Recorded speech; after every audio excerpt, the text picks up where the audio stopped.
اعوذ باللہ من الشیطان الرجیم بسم اللہ الرحمن الرحیم الطلاق مرتان فامساک بمعروف او تسریح باحسان صدق اللہ العظیم۔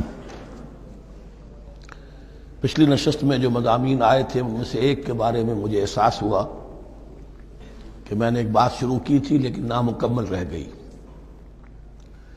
آیت الاختلاف کے بارے میں نے عرض کیا تھا کہ وحدت ادیان کے فلسفے کا ایک جز صحیح ہے، ایک غلط ہے۔ صحیح جز کی وضاحت تو ہو گئی کہ یہ تمام جتنے بھی دنیا میں مذاہب ہیں اور دین ہیں یہ سب اسی دین حق سے نکلی ہوئی شاخیں ہیں۔ دین حق سے پگڈنڈیاں موڑی ہیں، صراط مستقیم سے پگڈنڈی موڑی ہے، کوئی بہت دور نکل گئی اور اس کا یوں سمجھیے کہ پہچانی ہوئی صورت بھی پہچانی نہیں جاتی، اتنی دور ہو گئی کہ اس کا اس دین حق کے ساتھ اب کوئی رشتہ نظر ہی نہیں آتا۔ کچھ اتنے دور نہیں ہوئے، قدرے قریب رہے، لیکن سب کی بنیاد ایک ہے۔ ظاہر بات ہے کہ حضرت آدم کی نسل سے بات شروع ہوئی ہے، حضرت آدم کی اولاد ایک ہی امت تھی۔ یہ تفرقے جو بھی ہوئے بعد میں ہوئے ہیں۔ تو وحدت ادیان اس اعتبار سے صحیح ہے کہ دنیا میں تمام ادیان، تمام نظام، تمام مذاہب جو ہیں وہ در حقیقت ایک ہی دین حق کی بگڑی ہوئی شکلیں ہیں، بدلی ہوئی شکلیں ہیں، لیکن اسی سے نکلی ہوئی شاخیں ہیں جنہوں نے شکلیں اپنی بدل لی ہیں۔ غلط حصہ یہ کہ اب جو یہ سب کچھ موجود ہے ان کو ایک کہنا یہ جہالت ہے۔ اب ان کو ظاہر بات ہے کہ ان کی شکلیں اتنی ہو چکی ہیں مختلف ایک دوسرے سے، اور اتنی ان میں تحریفات ہو چکی ہیں، اتنا تغیر و تبدل ہو چکا ہے کہ اب ان کو ایک کہنا موجودہ شکل میں یہ در حقیقت فتنہ ہے اور جہالت ہے۔ دوسری بات جو آخری مضمون آیا تھا 28ویں رکوع میں، دیکھیے اس کی ایک تمہید ہے، وہ سمجھ لیجئے۔ انسانی تمدن کا اہم ترین اور بنیادی ترین مسئلہ کیا ہے تمدن کا؟ ایک ہے انسانی زندگی کا مسئلہ۔ انسانی زندگی کا سب سے پہلا مسئلہ وہی ہے کہ جو حیوانی زندگی کا بھی ہے، اپنی مادی ضروریات، پیٹ کھانے کو مانگتا ہے، سب سے پہلے یہی ہے، اس میں کوئی شک نہیں۔ لیکن اس کے بعد جب دو انسان ملتے ہیں اور اس سے تمدن شروع ہوتا ہے، اس کا سب سے بڑا مسئلہ ہے انسان کی شہوت۔ اللہ نے دو جنسیں بنا دی ہیں، مرد ہیں، عورت ہیں، اور ان دونوں کے درمیان تعلق سے نسل آگے چلتی ہے۔ اب اس معاملے کو کیسے ہارنس کیا جائے، کیسے منظم کیا جائے، یہ جذبہ بہت پوٹنٹ ہے۔ جو فرائڈ نے کہا ہے، بس وہ یوں سمجھیے کہ ذرا زیادہ مرچ مسالہ لگا دیا، ورنہ اس میں کوئی شک نہیں کہ یہ بہت ہی پوٹنٹ جذبہ ہے انسان کا۔ انسٹنکٹ جو ہے، سیکس کا انسٹنکٹ، وہ بہت مضبوط ہے، بہت قوی ہے۔ لیکن جو شے جتنی قوی ہو اتنا ہی اسے پھر، جو گھوڑا جتنا منہ زور ہو اتنا ہی اس کو لگام دینا جو ہے وہ آسان نہیں ہوتا، اس کے لیے پھر مشقت کرنی پڑتی ہے۔ تو اب اگر تو اس سیکس کو اوپن کر دیا جاتا، کھلا سیکس، فری سیکس، آج کل یہ لفظ استعمال ہوتا ہے، فری سیکس، کیوس ہوتا، تمدن میں فساد ہو جاتا۔ اس کے لیے شادی کا معاملہ کہ ایک عورت کا ایک مرد کے ساتھ رشتہ رہے، سب کو معلوم ہو کہ یہ اس کی بیوی ہے، یہ اس کا شوہر ہے، تاکہ اس طریقے سے نسب کا معاملہ بھی چلے اور ایک خاندانی ادارہ وجود میں آئے۔ ورنہ تو خاندانی ادارہ بس کیسے وجود میں آئے گا؟ فری سیکس میں تو خاندانی ادارہ وجود میں آ ہی نہیں سکتا۔ تو شادی کا، نکاح کا یہ رشتہ جو ہے یہ اللہ تعالیٰ نے اختیار کیا اور یہ انسانوں کو سکھایا۔ اب اس میں مرد اور عورت کیا بالکل برابر ہیں؟ اس سے بڑی حماقت کوئی نہیں، اس لیے کہ کسی بھی ادارے کے دو برابر کے سربراہ نہیں ہو سکتے۔ اتنی موٹی بات ہے کہ اگر آپ کسی ایک محکمے کے دو ڈائریکٹر بنا دیں، بات غلط ہو جائے گی، خراب ہو جائے گی۔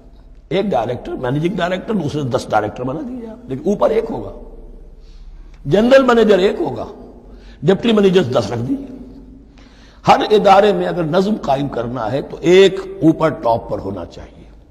لہذا جب ایک مرد اور ایک عورت، مرد اور عورت انسان ہونے کے ناطے بالکل برابر ہیں، ایک ہی باپ کے نطفے سے بیٹا بھی ہے، بیٹی بھی ہے، ایک ہی ماں کے رحم میں بھائی نے بھی پرورش پائی ہے اور بہن نے بھی، اس اعتبار سے وہ برابر ہیں۔ شرف انسانیت میں، نوع انسانی کی حیثیت سے، human dignity and honour, they share both equally, absolutely equally. لیکن جب ایک مرد اور ایک عورت مل کر خاندان کے بنیاد رکھتے ہیں تو اب یہ برابر نہیں رہے۔ جیسے انسان سب برابر ہیں، لیکن چپڑاسی اور افسر برابر نہیں ہے، اس کے کچھ اور اختیارات ہیں، اس کے کچھ اور اختیارات ہیں، اس کے کچھ اور فرائض ہیں، اس کے کچھ اور فرائض ہیں۔ اس طریقے سے اس رشتے کے معاملے میں اور یہ بھی نوٹ کر لیجئے کہ یہی وجہ اس قدر تفصیل کے ساتھ سب سے پہلے احکام قرآن میں دیے جا رہے ہیں اسی آئلی قوانین کے متعلق، لیکن تمدن کی جڑ بنیاد یہ ہے، یہاں سے خاندان بنتا ہے، اور خاندانوں کے اجتماع کا نام معاشرہ ہے۔ خاندان کا نظام، اب ہمارا پاکستانی جو معاشرہ ہے، اگر ہماری 14 کروڑ تعداد ہے اس وقت، 7 افراد ایک خاندان کے اگر آپ شمار کر لیں تو آپ سمجھیے اتنے خاندان ہماری دنیا میں اس وقت موجود ہیں، 2 کروڑ خاندان ہیں، ان خاندانوں پر مشتمل ہے۔ خاندان کا ادارہ مستحکم ہوگا، معاشرہ مستحکم ہو جائے گا۔ خاندان کے ادارے میں صلاح ہوگی، فلاح ہوگی، معاشرے میں صلاح و فلاح آئے گی۔ وہاں فتور ہوگا، فساد ہوگا، بے چینی ہوگی، ظلم ہوگا، ناانصافی ہوگی، وہاں کنفلکٹس ہوں گے، میاں اور بیوی میں جو ہے جھگڑے ہو رہے ہوں گے تو اولاد کی تو جو ہے پھر وہاں تربیت صحیح نہیں ہو سکتی، ان کی تربیت میں منفی چیزیں شامل ہو جائیں گی۔ تو یہ ساری چیزیں جس کی وجہ سے بڑی تفصیل سے قرآن مجید میں احکام دیے گئے ہیں آئلی قوانین، ان میں جہاں تک یہ معاملات ہے، طلاق کا معاملہ ہے، اس میں برابر نہیں ہے۔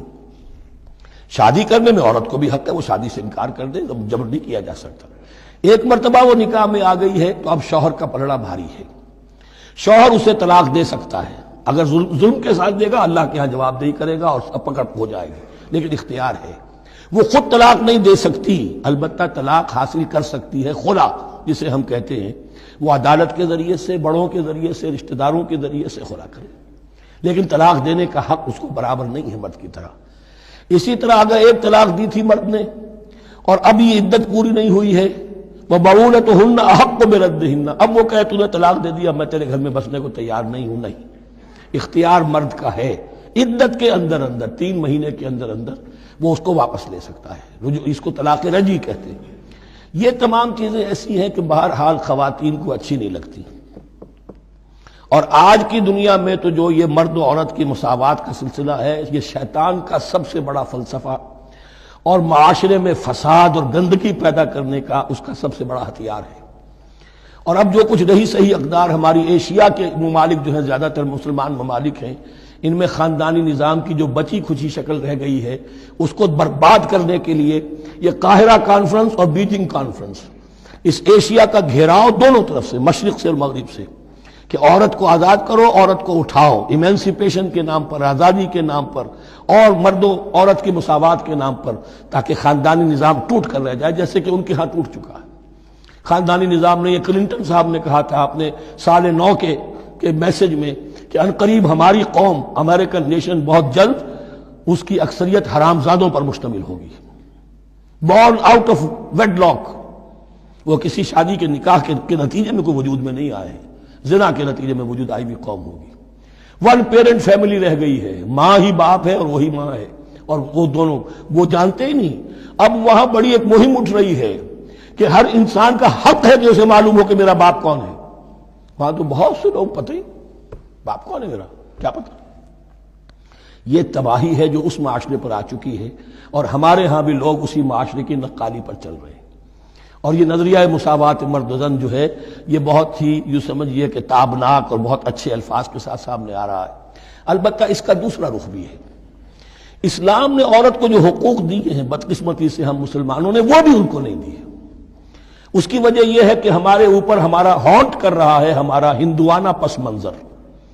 ہندوؤں کے معاشرے میں عورت کی کوئی حیثیت نہیں، نہ اس کی وراثت کا حق ہے، نہ وہ بیوہ ہو جائے تو جینے کا حق تھا اس کو، وہ تو پھر ستی ہو جانا چاہیے اس کے لیے تو زندگی کا حق بھی نہیں ہے، وراثت تو بہت دور کی بات رہی، کوئی پراپرٹی کا کوئی سوال نہیں، کسی طرح کی کوئی حیثیت نہیں، کوئی لیگل اینٹیٹی نہیں۔ لیکن ہم مسلمان تو ہو گئے، ہمارے آباء و اجداد، تربیت ہوئی نہیں، لہذا ہمارے اوپر وہی تصورات ہیں، عورت کو جو ہے پاؤں کی جوتی کی طرح سمجھنا۔ یہ جو کچھ ہم کر رہے ہیں ان کے جائز حقوق بھی انہیں نہیں دیتے، اس کے نتیجے میں ہم جو مغرب کا ہم پر حملہ ہے اس کو مؤثر کرنے میں گویا ہم مدد دے رہے ہیں۔ اگر ہم اپنی خواتین کو وہ حقوق نہیں دیں گے، اگر ان کے لیے جو اللہ نے جو مقرر کیا ہے وہ انہیں نہیں دیا جائے گا، تو ظاہر بات ہے کہ رد عمل میں پھر جو یہ نعرے ہیں اور بڑے خوشنما جو دعوت اٹھتی ہے وہ لازماً انہیں کھینچ کر لے جائے گی۔ تو اس طرف بھی خیال رکھیے، اور ہمارے ہاں دیندار گھرانوں میں خاص طور پر یہ بات ہوتی ہے، اس کو سمجھنا چاہیے کہ عورتوں کے کیا حقوق ہیں، ان کی دلجوئی کتنی کرنی چاہیے۔ حضور نے کیا فرمایا ہے، تم میں سے بہترین لوگ وہ جو اپنے گھر والوں کے لیے اچھے ہوں، بہترین لوگ وہ ہیں، ان کے حقوق کا لحاظ ہو، ان کے ساتھ سلوک ہو، ان کی دلجوئی ہو، ان کے احساسات کا بھی پاس کیا جائے۔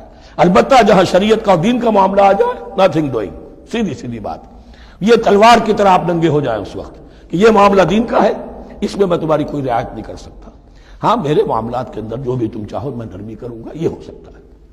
بس اس کو ذہن میں رکھیے، یہ کڑوی گولی ہے۔ وَلَهُنَّ مِثْلُ الَّذِي عَلَيْهِنَّ بِالْمَعْرُوفِ وَلِلرِّجَالِ عَلَيْهِنَّ دَرَجَةٌ۔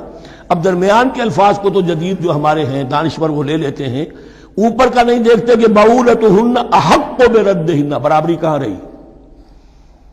شادی کرتے ہوئے برابری ہے، عورت کہہ سکتی میں شادی نہیں کرتی، شادی نہیں ہوگی، فصل برابری ہے، دونوں کی رضامندی سے شادی ہوگی، یہ برابری ہے۔ لیکن جب ایک مرتبہ بیوی بن گئی اب برابر نہیں ہے۔ اب یہ فلسفہ جا کر پوری طرح بیان ہوگا سورہ نساء میں، اور رجال قوامون علی النساء، یہ بات پھر وہاں آئے گی۔ اس کی تمہید ہے یہ کہ یہ کڑوی گولی ذرا خواتین کے حلق سے اترنی شروع ہو جائے۔ وَبَعُولَتُهُنَّ أَحَقُّ بِرَدِّهِنَّ، اور اسی طریقے سے وَلِلرِّجَالِ عَلَيْهِنَّ دَرَجَةٌ۔ البتہ اللہ نے جو ذمہ داریاں عورت کے حوالے کی ہیں، جس طرح کے اس کے فرائض ہیں ویسے ہی اس کے حقوق بھی ہیں، یہ ہے جو بات کہی جا رہی، لَهُنَّ مِثْلُ الَّذِي عَلَيْهِنَّ بِالْمَعْرُوفِ۔ اور یہ دنیا کا وہ اصول ہے کہ responsibilities and privileges they go together۔ کہیں آپ کا اگر ذمہ داری زیادہ تو حقوق اور اختیارات بھی زیادہ ہوں گے، ذمہ داری بہت ڈال دی، حقوق و اختیارات اتنے ہیں